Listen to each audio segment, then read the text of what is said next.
Sister McKay and I have had a marvelous experience visiting the Caribbean area.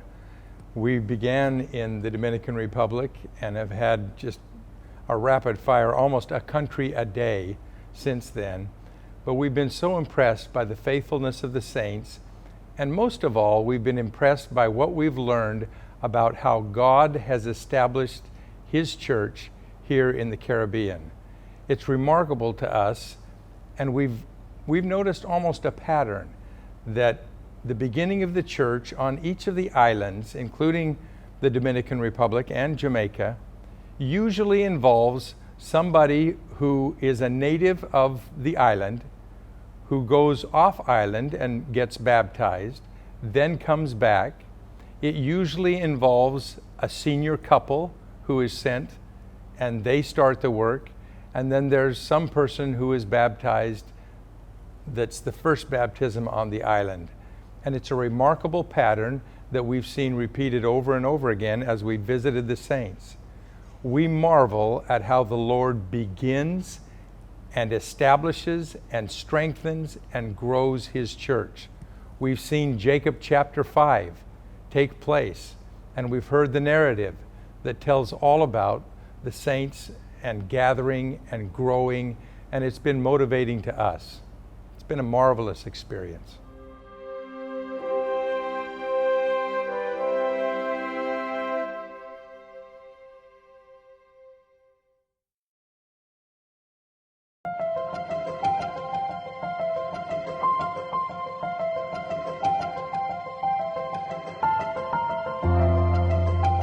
Wherever we have gone, we have been met with gratitude and love and open arms.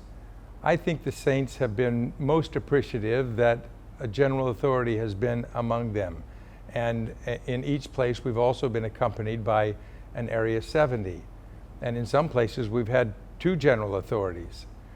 They have loved us, they have welcomed us, and they have proved that the Lord is still doing His work here among the islands, and it is evident that His Spirit continues to grow and swell in the hearts of the people.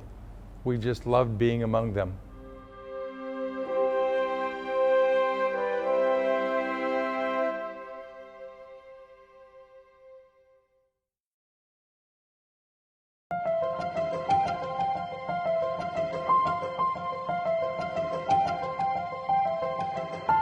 I feel that if people could have the experience that we have had this past week, they would be motivated to keep their own history and help the church keep a history of what's going on in God's kingdom.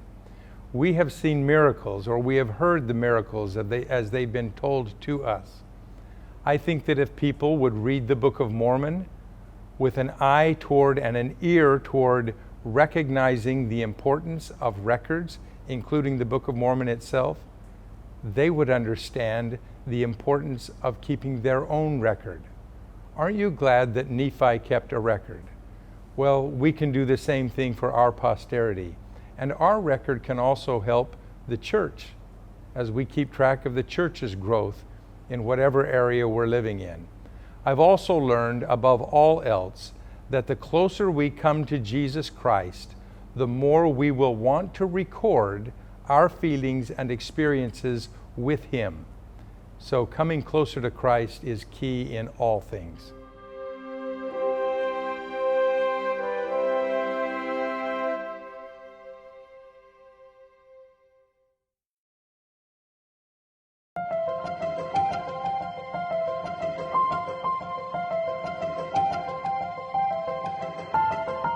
As I've been among the saints in the Caribbean, I have had an experience that has caused me to reflect upon what Moroni wrote in Moroni chapter 10, verses 3 through 5. As part of gaining a testimony of the Book of Mormon, he invited us to remember how merciful that God has been to the children of men from the time of Adam. And as I have visited with the saints and heard the histories, it has been a reminder to me of how kind God has been. He has been kind to the first members. He has been kind to growing the church. And I've also noticed a pattern that early on, the Lord does more by way of compensation. This is His work, and He's doing it. And He was very involved at the beginning, and then as we are able to do more and more, He expects us to do more and more. All of this I will take with me. Most of all, I will take the love of the Lord that I have felt for and from the people of the Caribbean area. We have been welcomed and loved wherever we have gone. These people are now in our hearts forever. And I don't believe that God is a one and done God. I believe that somehow our lives will be woven together once again at some time. And I look forward to that day.